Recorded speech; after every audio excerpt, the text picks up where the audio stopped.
This has been our heritage since before I was old enough to be able to remember anything. So everybody's still got to eat. Yeah.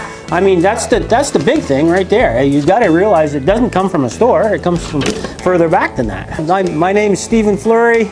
My wife Betsy over here. We're part of Fleury's Maple Hill Farm.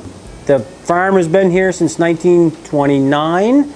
We milked cows until 2014, and it has always been a sugaring operation here, and we have done it ever since. Basically an old-fashioned sugar operation. If you'd seen something 30 or 40 years ago, this is what it would look like.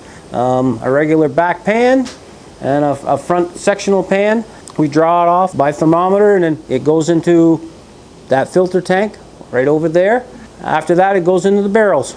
Yeah, we're not using reverse osmosis. We don't need any heat. We don't need that. We don't have a filter press. We don't have anything that runs off electricity. We produce about 400 gallons of syrup a year ourselves.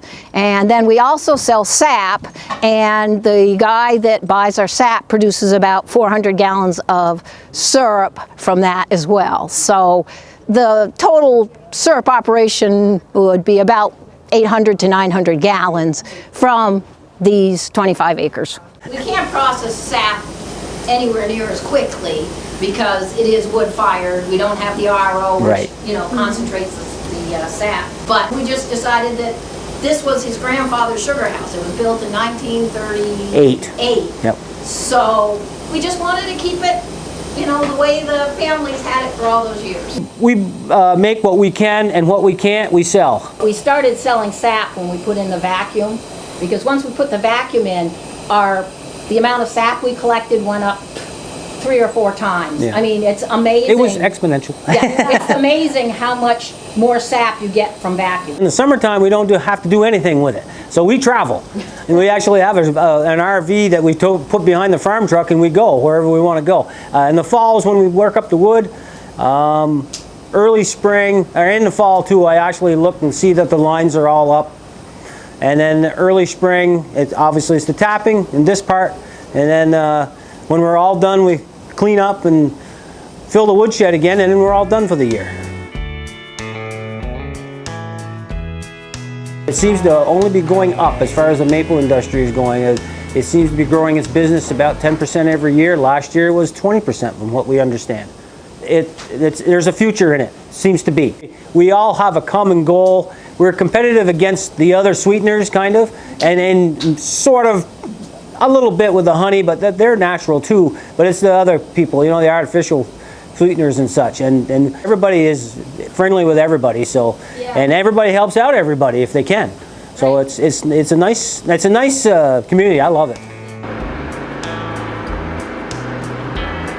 As you might suspect, a lot of it was a second income for a dairy operation, and they're about this size. They weren't very big. There were a few sole but it's very few. You'd see, if a big operation was 10,000 taps, and I still consider that a fairly good size operation. You could probably keep going year round with 10,000 taps, but a lot of them now have 75, 80,000, 100,000, This is comparatively small with 3,200, but we can do it with the 2 of us. That's the best part. We sell for retail. We sell about 120 gallons retail in jugs. Then the rest of what we make, we sell in bulk through the Franklin County Maple Co-op. Maple Co-op. Yep. And they sell the syrup to Butternut Mountain. In Morrisville. Yep.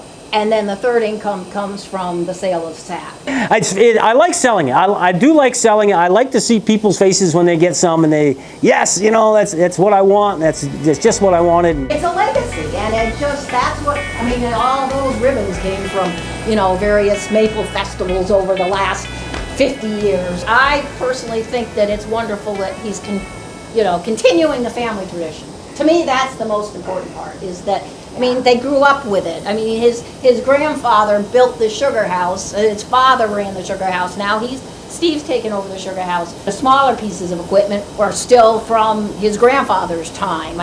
We've replaced a lot of it, but that wood carrier right there was it.